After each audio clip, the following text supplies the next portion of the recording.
네, 오늘 본문 요한계시록 20장의 말씀은 천년 동안 무저갱에 갇혀있던 사탄의 최종적인 운명과 또 마지막 심판날에 예수 그리스도께서 모든 징계를 밝혀 완전한 심판을 행하실 것을 예고하고 있는 말씀인데요. 단락을 나눠보면 7절에서 10절까지는 천년 후에 일어날 일, 용이 불못에 갇힌 사건과 11절부터 15절까지의 말씀은 용의 추종자들의 흰 보좌 심판에 관하여 말씀하고 있습니다. 바라기는 오늘 우리에게 주시는 이 요한계시록의 말씀을 통해서 이어지는 말씀을 함께 살펴보며 마지막 때의 현상을 알고 깨달아 모든 것을 합당한 때에 이루어 가시는 하나님의 그 절대 주권을 인정함으로 함께 인내하며 나아가는 저와 귀한 성도님들의 삶이 되시기를 바랍니다. 오늘 본문 7절에서 10절은 패배하여 불못에 던져지는 사탄에 관해서 말씀하고 있습니다.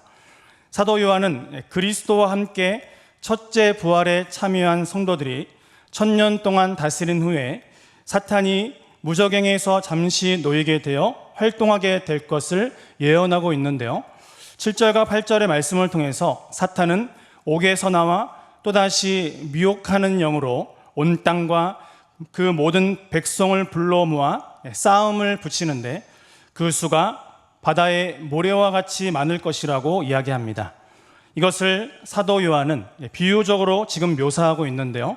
바로 에스겔 38장과 39장에서 마곡이라는 나라의 곡 왕이 연합군을 모아 이스라엘을 상대로 싸움을 도발했던 사건에 빗댄 것입니다.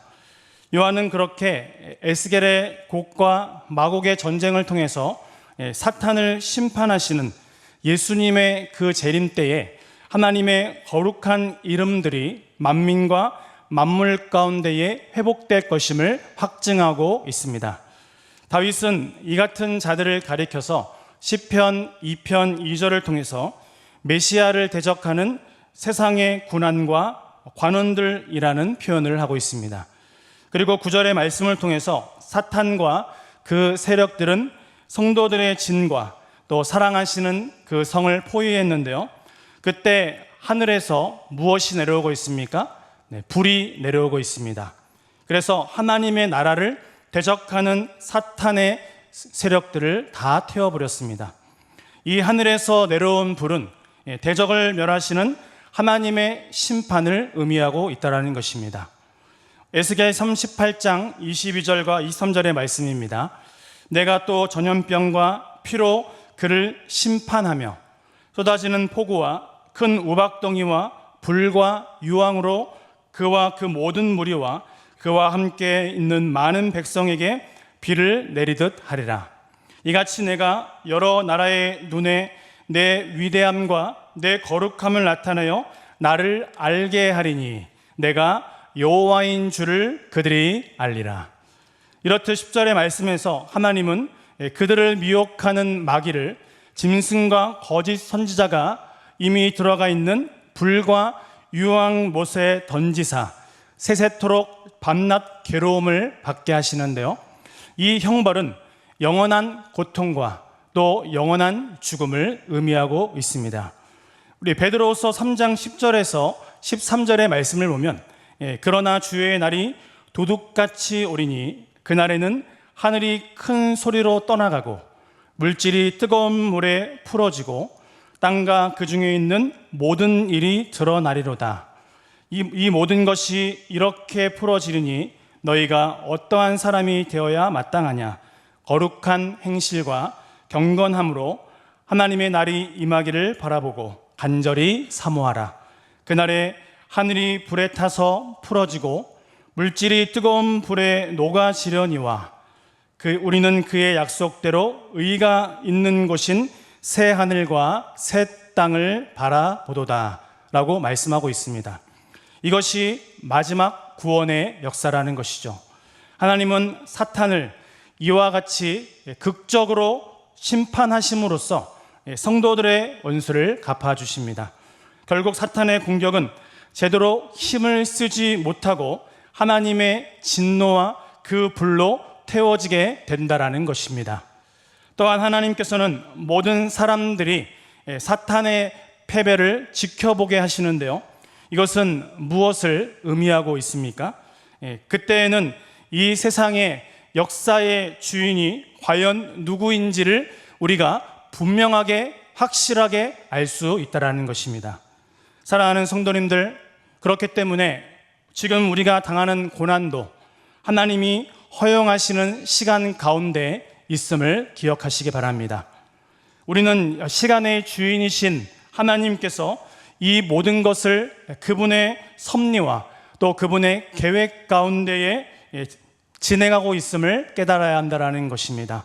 오늘 함께 예배하고 또 우리가 함께 살아가며 하나님의 은혜 가운데 지금 하루하루를 보내는 것이 하나님의 계획과 섭리 가운데 있다는 사실입니다.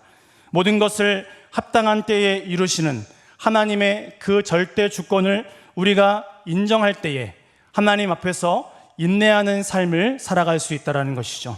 그래서 오늘도 하나님의 말씀 가운데 거하시고 오늘도 끝까지 인내하심으로 우리와 함께 하시는 하나님, 우리를 도와주시고 우리를 선한 길로 인도하시는 하나님을 신뢰하는 저와 여러분의 삶이 되시기를 바랍니다. 그렇게 하나님의 은혜 가운데 우리는 성도이기 때문에 사탄의 미혹과 또한 압박 속에서도 하나님에 대한 신실한 믿음을 잃지 아니하고 끝까지 견뎌야 한다는 것입니다. 신실하다는 것이 우리가 잘 알고 있는 변함이 없다라는 말이지 않습니까? 우리는 신실하게 하나님을 믿는 믿음을 가져야 한다는 것이죠. 그래서 오늘도 하나님의 말씀으로 먹고 오늘도 하나님께 기도하며 하나님이 주시는 은혜의 길을 함께 걸어가시는 아름다운 공동체가 되기를 원한다는 것입니다. 우리 11절과 12절의 말씀을 우리 다 같이 읽도록 하겠습니다. 또 내가 크고 흰 보좌와 그 위에 앉으신 이를 보니 땅과 하늘이 그 앞에서 피하여 간데 없더라.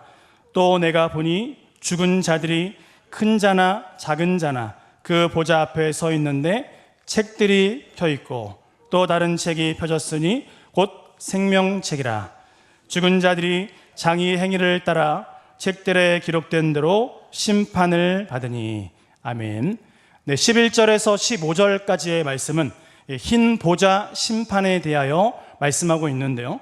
요한은 크고 흰 보좌와 그 위에 앉으신 이를 보았습니다.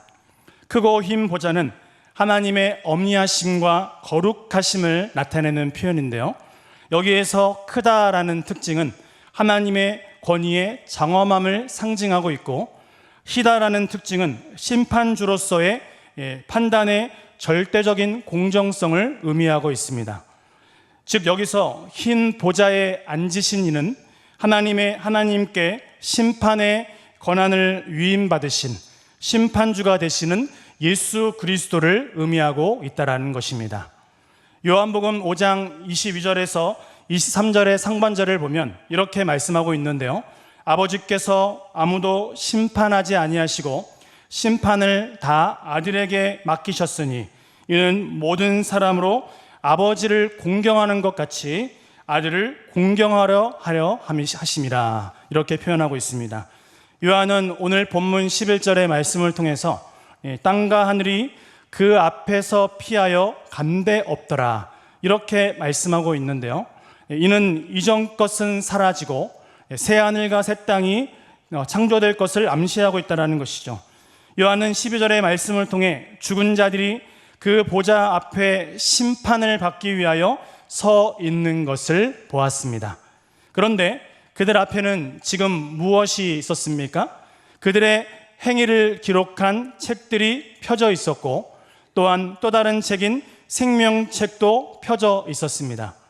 행위가 기록된 책은 각 사람의 행위대로 심판을 하기 위한 것이었는데요.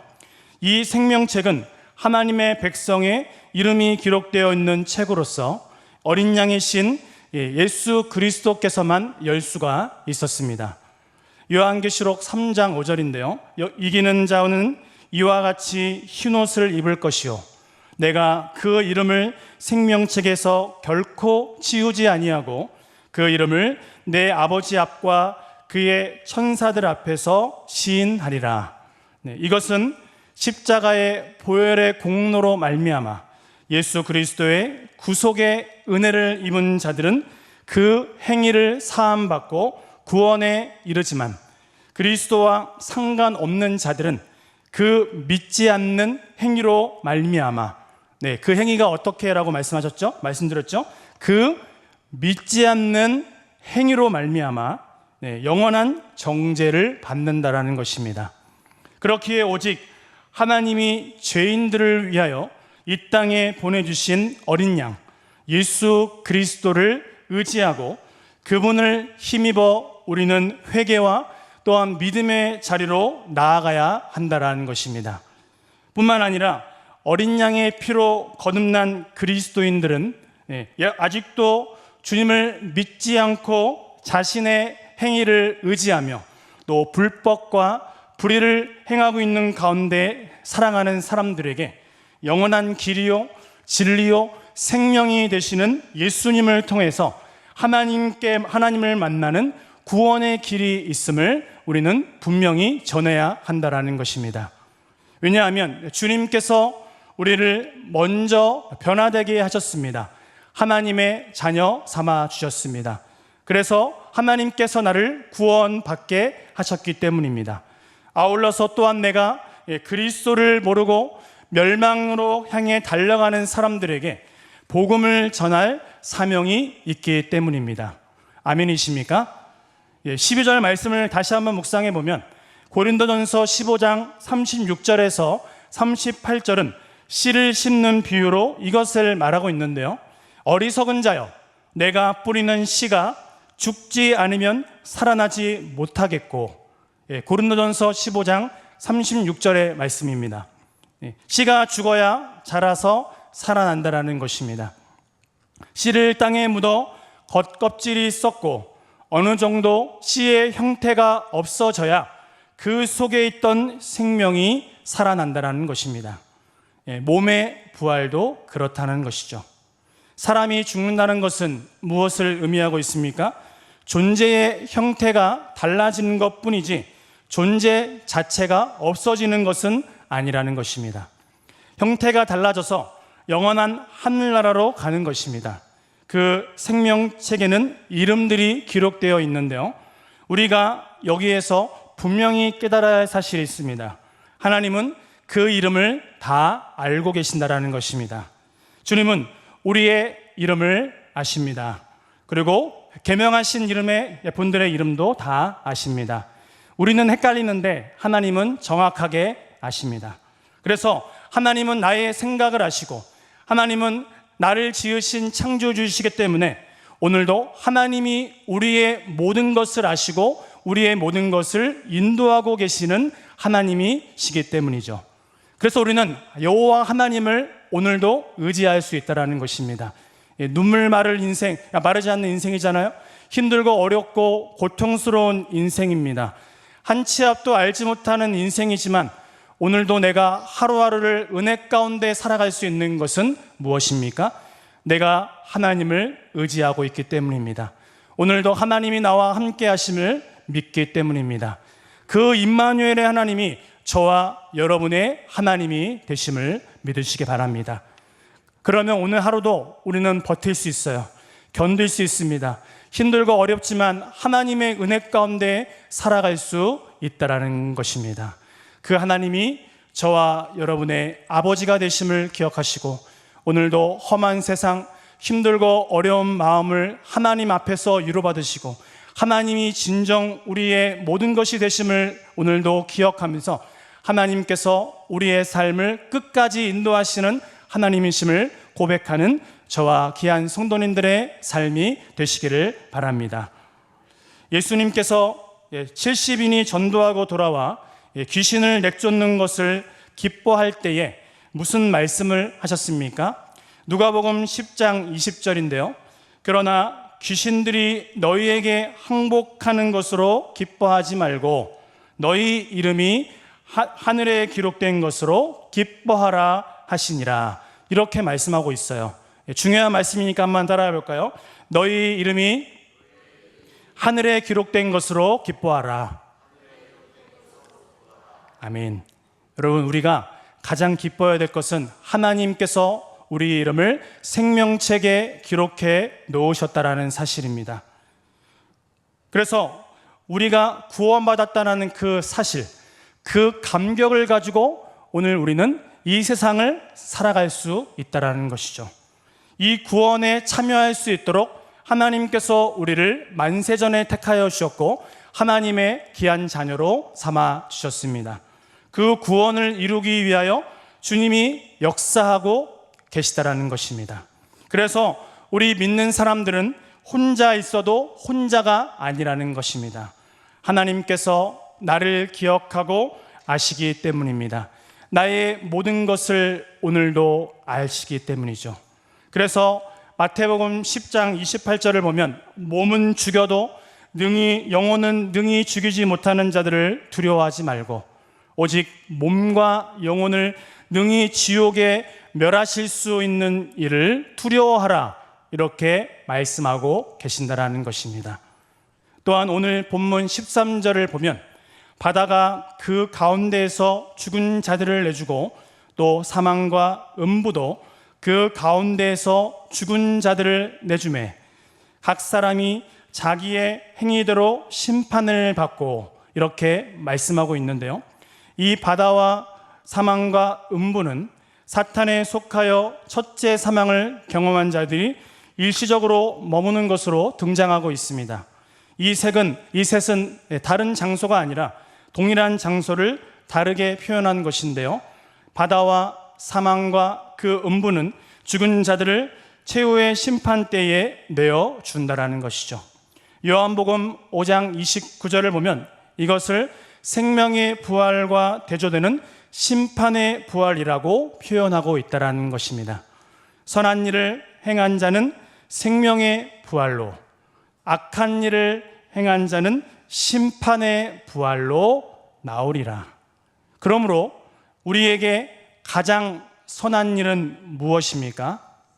복음을 전하는 것입니다. 우리가 가장 선하게, 우리가 가장 하나님 앞에서 기쁘게 해야 할 일은 복음을 전하는 것이라는 것입니다. 왜냐하면 복음을 전해서 구원받은 자들은 생명의 부활로, 그리고 예수님을 믿지 않고 거부하여 악한 일을 한 자들은 심판의 부활로 나온다고 분명히 말씀하고 있기 때문이죠. 그렇게 심판의 부활 후에 최종 심판을 받고 불못에 던져지는 것입니다. 불못은 19장 20절에서 두 짐승이 던져지는 유황불 붙는 못과 20장 10절에서 용이 던져지는 불과 유황못과 같은 장소로서 최종 심판 장소에 대한 구약의 전통적인 이미지를 말하고 있는데요. 이와 같이 믿는 성도들은 사망하면 하늘에서 하나님의 품에 안겨 있다가 부활하여 새 하늘과 새 땅으로 인도되지만, 믿지 않는 자들은 어떻습니까? 죽으면 사망과 음부에서 최후의 심판을 기다리다가 최후 심판 때에 불과 유황이 타는 불못에 던져져 영원한 심판을 받는다라는 것입니다. 여러분, 우리가 이것을 기억한다면 우리는 내가 사랑하는 자들에게 복음을 전할 수밖에 없다라는 것이죠. 천국 가야 되잖아요. 지옥 가면 안 된다라는 것입니다.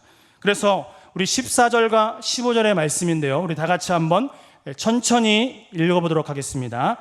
사망과 음부도 불못에 던져지니 누구든지 생명책에 기록 못한 자는 불못에 던져지더라. 아멘. 성경은 그 후에 사망과 음부도 불못에 던져지는데, 오늘 제목과 같이 이것은 둘째 사망 곧 불못이라, 이렇게 말씀하고 있습니다. 우리 한번 중요한 말씀이니까 한번 따라하겠습니다. 이것은 둘째 사망 곧 불못이라. 아멘. 지금 사망과 음부가 불못에 던져졌다는 것은 무엇을 의미하고 있습니까? 더 이상 사망과 음부가 필요 없음을 의미하고 있다는 것입니다.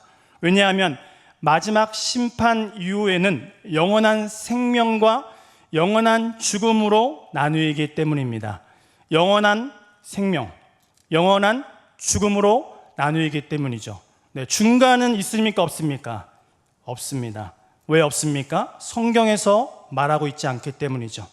그래서 우리는 복음을 전할 때에 영생, 천국에서 영원히 사는 것만을 강조하지 않았으면 좋겠어요. 물론 우리가 천국에서 영원히 사는 걸 강조해야 되겠죠. 하지만 무엇도 강조해야 됩니까? 지옥에서도 영원히 산다라는 것을 꼭 강조해야 된다는 것입니다. 우리가 사랑하는 사람들이 이것을 꼭 기억해야 한다는 것이죠. 그리고 마지막 15절에 누구든지 생명책에 기록되지 못한 자는 불못에 던져지더라, 이렇게 분명히 말씀하고 계시기 때문입니다. 그러므로 때를 얻든지 못 얻든지 내가 사랑하는 가족과 이웃과 친지들과 또 사랑하는 친구에게 복음을 전하시기 바랍니다. 성도는 예수 그리스도로 말미암아 그 이름이 생명책에 기록된 자임을 믿으십니까? 내가 나의 공로가 아닌, 우리의 공로는 단 1%도 없었죠. 오직 주님의 공로만을 우리가 믿고 의지하는 인생이라는 것이죠. 그래서 그것을 우리가 믿고 오늘도 신뢰한다면, 시인한다면 마지막 최후의 심판을 기다리며 이 땅에서 구원받은 하나님의 백성답게, 하나님의 자녀답게 세상과 구별되어 거룩한 삶을 살아가야 될 줄 믿습니다. 여러분, 왜 우리는 이렇게 살아가야 합니까? 왜 이렇게 살아야 될까요? 주님께서 명령하셨기 때문입니다. 내가 거룩하니 너희도 거룩하라고 분명히 말씀하셨기 때문이죠. 이기는 자는 둘째 사망의 해를 받지 않을 것입니다. 바라기는 둘째 사망, 곧 불못, 영원한 심판이 있다라는 사실을 우리가 꼭 기억하셔서 내가 사랑하는 사람들에게, 내가 사랑하는 이웃들에게 복음을 전하여 천국에서 모두 예수 그리스도와 함께 영원한 복락을 누리는 저와 귀한 성도님들의 가정, 또 우리 나눔터, 우리 교회가 되시기를 주님의 이름으로 축복합니다.